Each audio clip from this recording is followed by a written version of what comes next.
오늘도 하나님께서 주시는 은혜와 또 평강과 기쁨이 우리 모든 성도들에게 충만히 임하기를 바랍니다.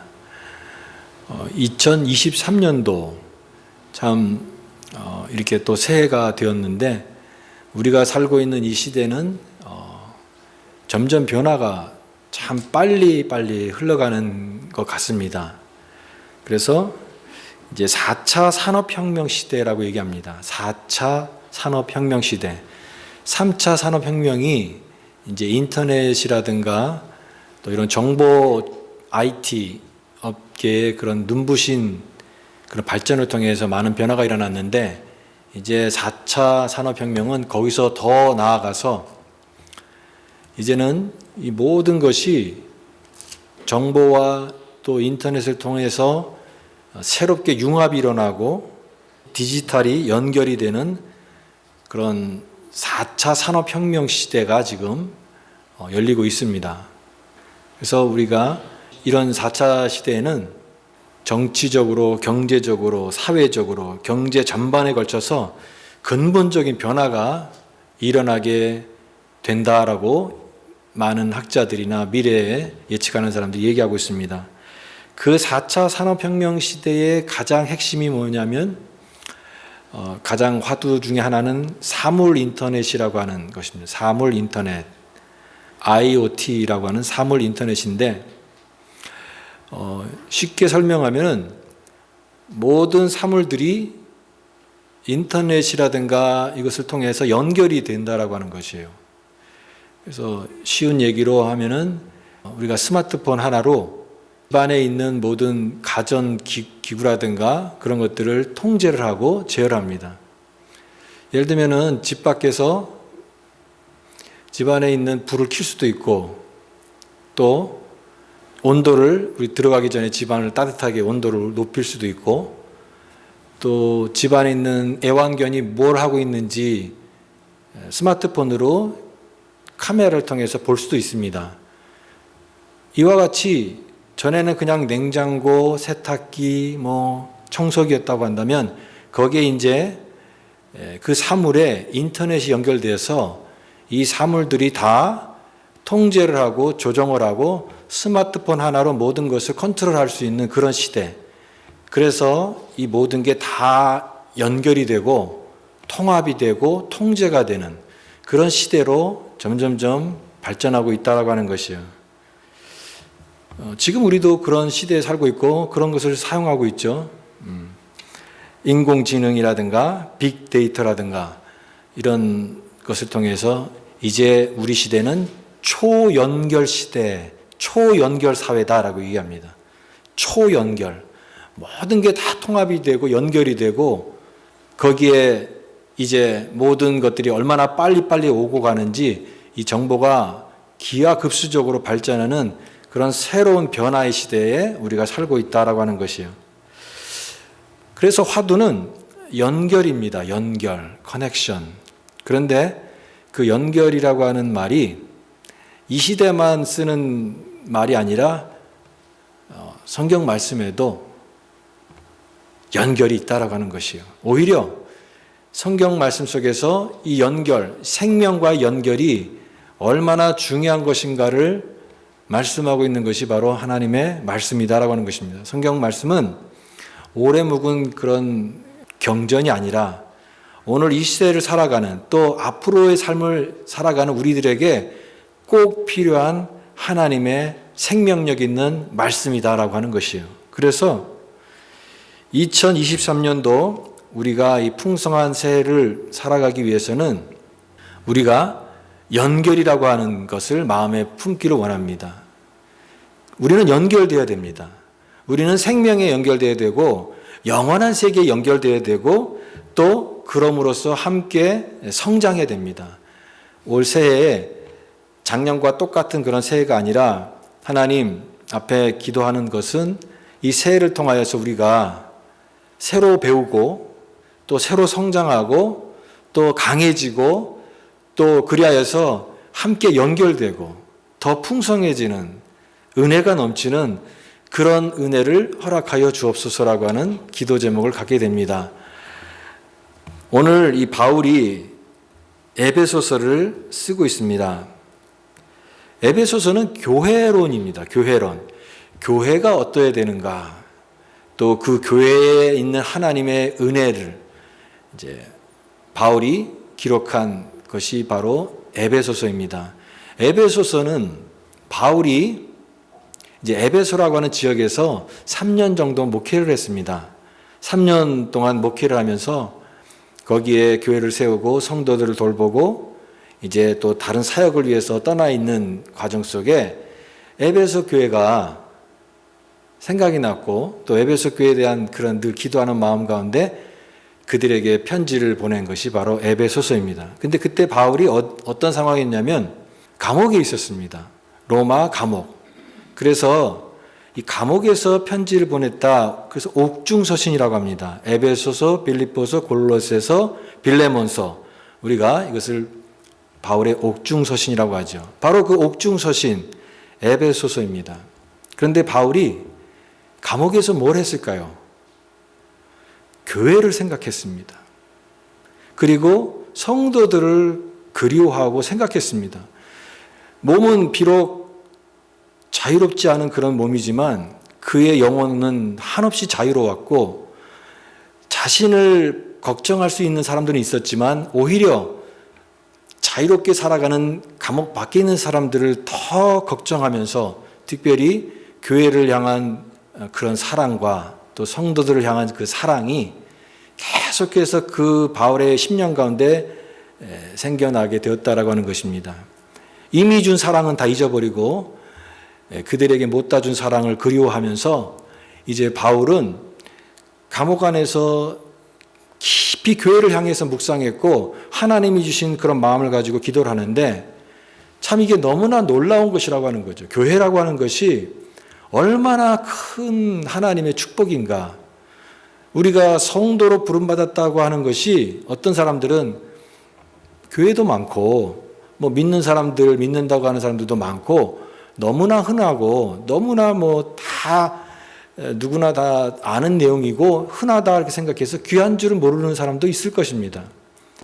기독교 신앙이 뭐 시시한 것 아니냐, 교회 다니는 게 뭐가 대단한 거냐 이렇게 생각할 수도 있겠지만, 바울의 마음속에는 이 교회는 너무나 귀한 것이라고 하는 거예요. 그리고 우리 성도가 누리는 하나님의 그 축복을 생각할 때 말할 수 없는 감동에 사로잡혀서 정말 하고 싶은 얘기가 너무나 많은, 나누고 싶은 얘기가 너무나 많은 이 바울이 이제 쓴 편지가 에베소서라고 하는 것입니다. 그러니까 우리는 이 에베소서를 통해서 교회에 주신 하나님의 영광과 성도가 누리는 이 축복의 위대함과 그 풍성함이 무엇인지를 깊이 깨닫게 되는 아주 귀한 서신이 바로 에베소서입니다. 여기 주님과 우리 성도의 관계를 머리와 지체로 표현하고 있습니다. 여기 15절 말씀을 한번 같이 읽어볼까요? 시작. 오직 사랑 안에서 참된 것을 하여 범사에 그에게까지 자랄지라. 그는 머리니 곧 그리스도라.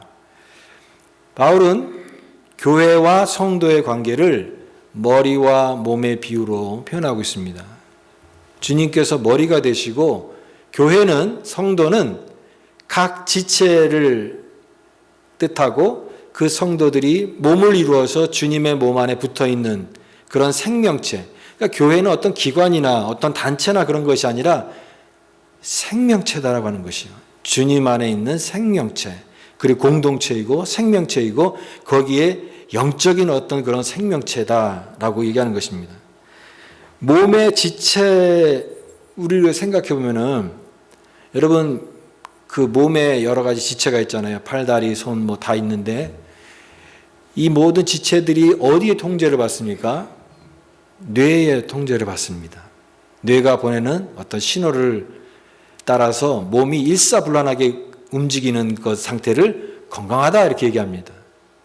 근데 뇌가 신호를 보내는데 몸이 제대로 작동을 하지 않고 부자연스럽게 움직인다거나 그럴 때 우리는 건강하지 못하다 이렇게 얘기하는 것이죠. 교회도 마찬가지입니다.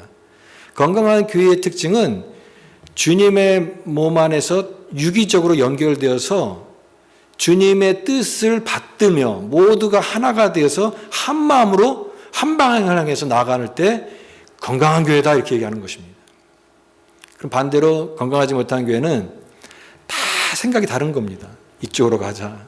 내 생각이 이런 거다. 내 생각은 이런 거다. 그래서 자기의 생각들을 다 주장을 하지만 이게 통제가 안 되고 하나가 되지 않아서 분열이 되고 와해가 되는 그런 것은 건강하지 못한 교회의 특징이다라고 하는 것이죠. 그래서 여기에 몸과 지체의 비유를 들으면서 여기 한 가지 우리가 깊이 묵상해야 될 것은 그 중심이 누구냐? 중심은 예수 그리스도다라고 하는 것입니다.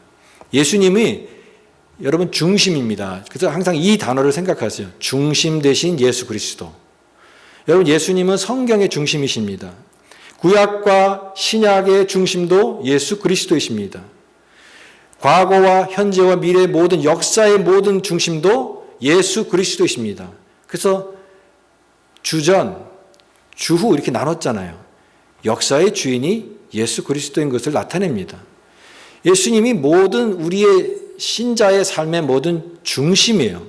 모든 하나님의 말씀의 중심이 예수 그리스도예요. 그래서 그 중심 대신 예수 그리스도와 연결되라라고 하는 거예요. 자전거 바퀴를 보면은 이 바퀴가 살이 있잖아요. 우산대와 같은 살이. 근데 그 살이 어디에 연결되어 있습니까? 중심에 연결되어 있잖아요. 중심에 딱 연결되어 있을 때 이 살들이 딱 지탱하는 힘이 균형 있게 잡혀질 때 바퀴가 제대로 역할을 감당하고 굴러가는 것처럼 주님의 중심 안에 붙어 있을 때 유기적인 결합이 되어서 성장하고 또 그 생명력으로 충만하게 된다라고 하는 것이에요. 그래서 연결하라, 연결되라. 어디에? 중심 대신 예수 그리스도께 연결되라라고 말씀하시는 것이에요. 서두에도 말씀드렸던 것처럼 이제 인공시대, 인공지능 시대고 빅데이터가 시대고 초연결 사회 그런 많은 얘기들 하지만 그러나 그런 모든 인공지능 안에 구원이 없습니다. 빅데이터가 있고 초연결이 된다 할지라도 거기에 하나님의 구원은 거기에는 없습니다. 그러나 예수 그리스도 생명 되신 그 중심에 붙어 있는 연결되는 그 사람에게는 영원한 하나님의 생명이 있는 줄 믿습니다. 그래서 우리는 연결돼야 돼요. 영원한 삶과 연결돼야 되고 소망과 연결돼야 되고 또 믿음의 공동체와 건강하게 연결되었을 때 우리 신앙이 건강하게 자라고 아름답게 성장할 수가 있는 것입니다. 우리 영혼이 사는 길이에요. 그런데 이런 말씀의 오늘 내용을 우리가 실제적으로 한번 생각해 보기로 합니다. 주님과 신비한 연합을 바울이 얘기하고 있는데 여러분 이것은 이론이나 어떤 그런 신학 사상이나 이런 것이 아니라 우리의 신자의 실제적인 삶 속에서 나타나는 그런 것이 되어야 된다라고 하는 것입니다. 그럴 때 능력이 나타나는 것이요. 주님께서 우리를 몸으로 불러주셨는데 그럼 왜 주님께서 불러주셨느냐? 하나님의 백성으로 준비시키기 위해서 하나님의 백성을 주님의 몸으로 세우시기 위해서 우리를 불러주셨다라고 하는 것입니다. 오늘 12절 말씀입니다. 오늘 본문의 말씀을 중심으로 이러한 주님과의 몸의 신비한 연합에 대해서 구체적인 적용과 생각을 해보겠습니다. 12절 말씀을 읽겠습니다. 12절 말씀 시작. 이는 성도를 온전하게 하며 봉사의 일을 하게 하며 그리스도의 몸을 세우려 하심이라. 주님께서 우리를 왜 불러주셨습니까? 우리를 그리스도의 몸을 세우게 하기 위해서인데 성도를 온전케 해서 그렇게 세운다라고 얘기하고 있습니다. 여기 온전케 한다, 성도를 온전케 한다라고 하는 말은 의학 용어에서 나온 말입니다. 의학 용어에서 탈골된 뼈를 제자리에 맞추어 넣다라고 하는 말이 여기에 온전케 된다라고 하는 말이에요. 여러분 뼈가 제자리에 있어야 되잖아요. 뼈가 제자리를 이탈하면 이렇게 탈골되면은 우리가 굉장한 고통을 느끼고 몸을 제대로 사용할 수가 없는 것이죠. 제자리에 맞추는 겁니다. 있어야 할 자리에 딱딱 들어맞을 때 몸이 기능을 잘 하는 수가 있는 것이죠. 하나님께서 우리를 제자리로 다 맞춰 가십니다.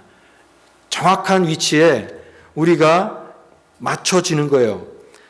어떤 사람은 교회 안에서 봉사일을 하는 사람이 있고, 또 어떤 사람은 기도하는 또 그 자리에서 사명을 감당하는 사람이 있습니다. 교회를 위해서 기도하고 성도를 위해서 매일매일 기도하는 사람.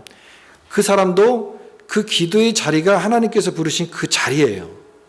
또 어떤 사람은 다른 사람을 잘 섬기는 사람이 있습니다. 그 자리도 귀한 자리죠. 그래서 우리가 이 각각의 다른 모양이지만 딱 그 자리에 내가 필요한 그 자리에 뼈가 제자리에 맞는 것처럼 제자리를 찾아서 거기서 우리가 온전케 되는 그 일을 위해서 그리스도의 몸을 세우기 위해서 우리가 하나님께서 부르셨다라고 하는 것입니다. 그런데 우리가 이렇게 연결되고 부르신 것은 우리가 하나님의 백성으로 우리가 잘 준비돼서 우리가 굉장히 다른 사람보다 훌륭해서 자격이 있어서 부른 것이 아닙니다. 우리는 보통 사람들을 선발할 때 그 사람이 어떤 자격이 있는지를 보고 선발하잖아요. 근데 하나님 나라는 자격 조건을 그렇게 까다롭게 해서 선발하지 않습니다. 하나님 나라는요, 선부르심입니다. 선부르심. 일단 먼저 부르십니다. 우리가 부족하고 우리가 준비되지 않았지만 내 안에 다듬어지지 않은 거친 모습이 있지만 일단 부르셔서 그리고 나서 선부르심 후 성장입니다. 이제 부르셔서 하나하나씩 다듬어 가시면서 우리가 성장해 가는 것입니다. 하나님께서 우리를 부르신 목적은 우리를 어디에 써먹으려고 우리를 무슨 부려먹으려고 부르신 것이 아니라 이 사랑의 관계 안에서 하나님께서 우리를 부르셨습니다. 사랑하시기 위해서, 우리에게 은혜 주시기 위해서 그 하나님의 우리를 향한 계획이 얼마나 풍성한지를 참여하고 나누고 경험할 수 있도록 사랑의 관계 안에서 우리를 부르셨다라고 하는 것입니다. 그래서 우리는 연결돼야 돼요. 연결되는 것입니다. 여러분, 연결되어야 공급받습니다. 요한복음 15장 말씀에 보면은 나는 포도나무요 라고 하는 비유가 나오죠. 포도나무의 비유입니다. 주님께서 우리의 생명의 참 포도나무예요. 우리는 어떤 사람들이니까 그 포도나무에 붙어있는 가지입니다. 주님과 연결된 사람이에요. 주님께 붙어있는 사람이에요. 그게 성도예요. 그게 생명이에요. 그게 복음이에요.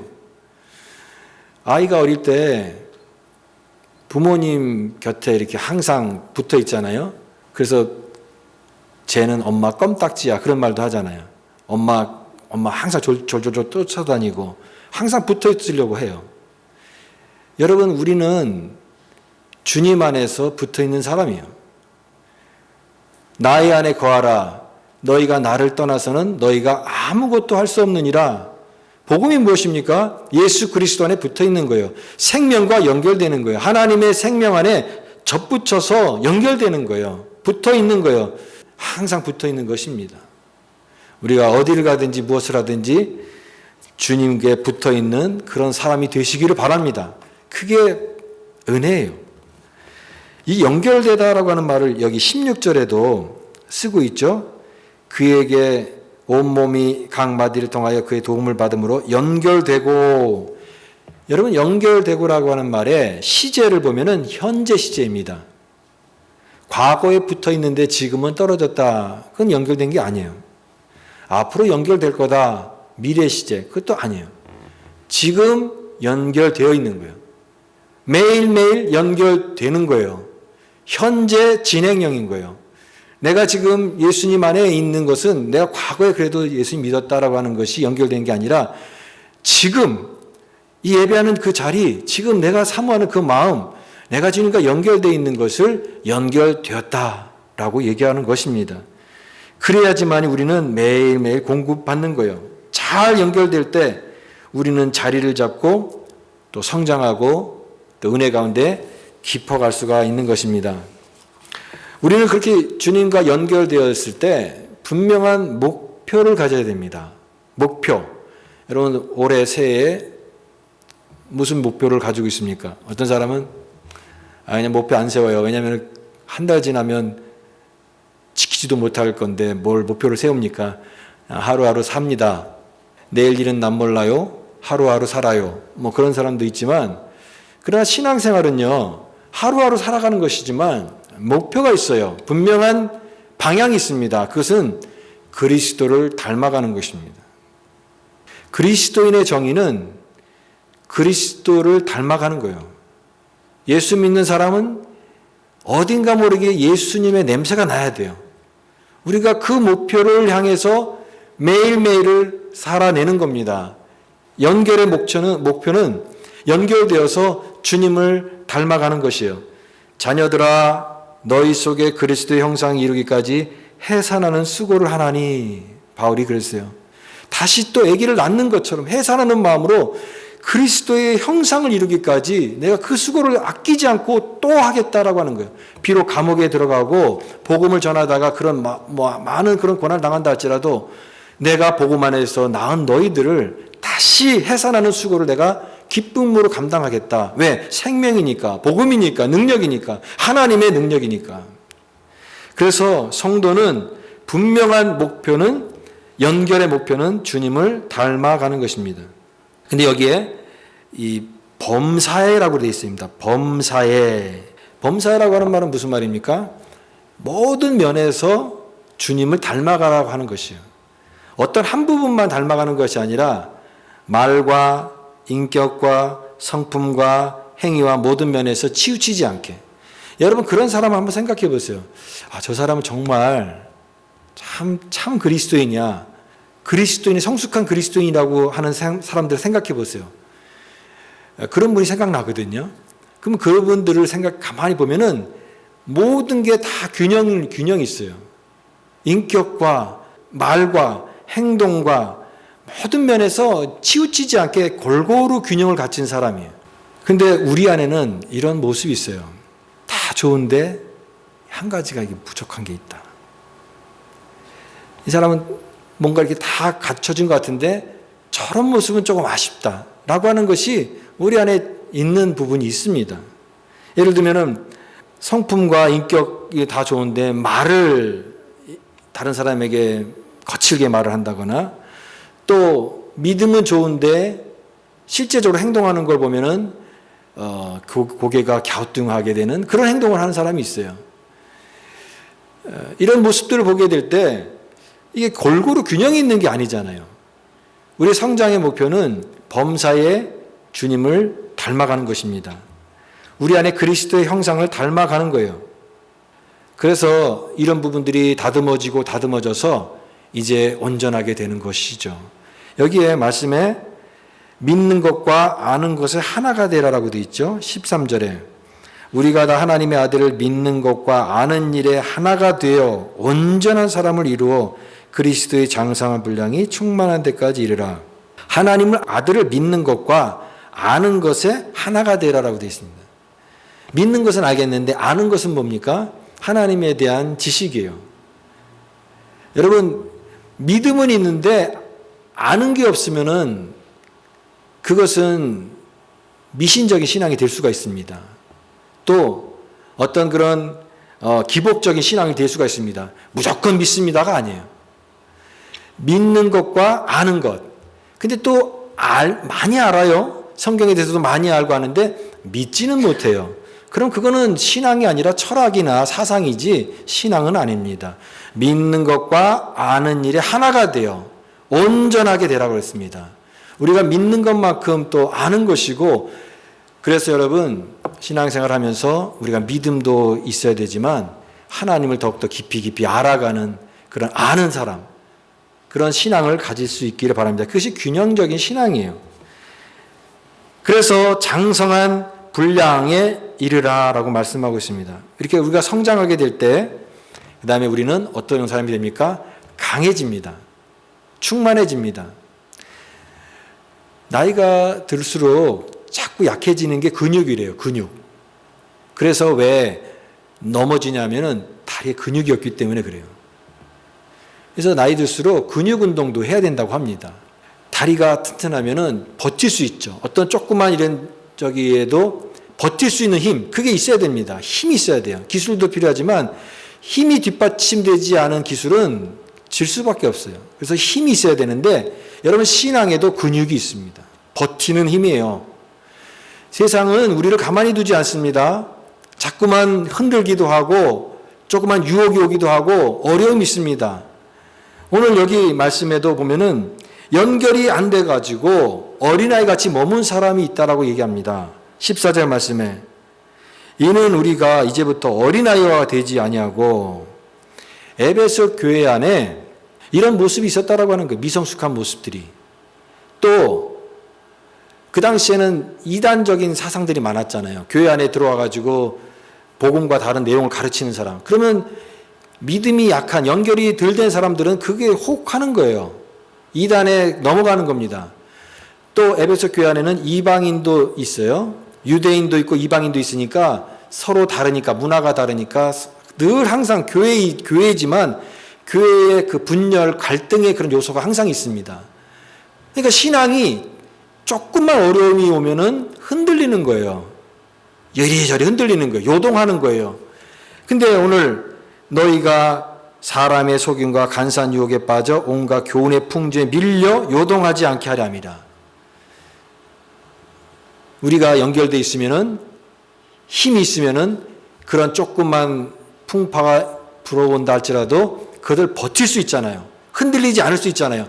그런 작은 말에 마음을 빼앗기지 않을 수가 있잖아요. 그러려면은 강해져야 된다라고 하는 것입니다.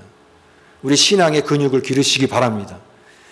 세상에 어떤 그런 것이 우리에게 들린다 할지라도 내 신앙의 중심을 지키는 근육의 힘, 신앙의 힘, 그것을 가지면 그것들을 이겨나갈 수 있고 유혹에 굴하지 않는 담대한 그런 사람이 되는 것입니다. 그래서 강하고 충만해야 된다라고 하는 것이에요. 그래서 이렇게 잘 연결되면 우리 몸이 건강하게 성장합니다. 주님의 장성한 분량에 충만하게 이르게 됩니다. 올해 새해 목표를 여러분 어떻게 세우셨습니까? 오늘 말씀을 적용해 보기 원합니다. 여러분 신앙은 계단을 오르는 거라고 생각이 듭니다. 한국에 가면 남산이 있습니다. 그 남산에 맨 정상에 가면 이제 팔각정도 있고 남산 타워도 있지만 그 남산 타워 정상에 오르기까지 가는 과정 속에 꼭 있는 게 뭐냐면 계단입니다. 계단. 여러분 계단을 올라가 보셨잖아요. 근데 그 계단을 오르는 수 있는 유일한 방법은 뭡니까? 한 계단을 잘 끝마쳐야 다음 계단을 나올 수 있다라고 하는 거예요. 계단을 그냥 통과해서 한 번에 갈 수는 없습니다. 신앙도 마찬가지입니다. 한 단계 한 단계 가는 거예요.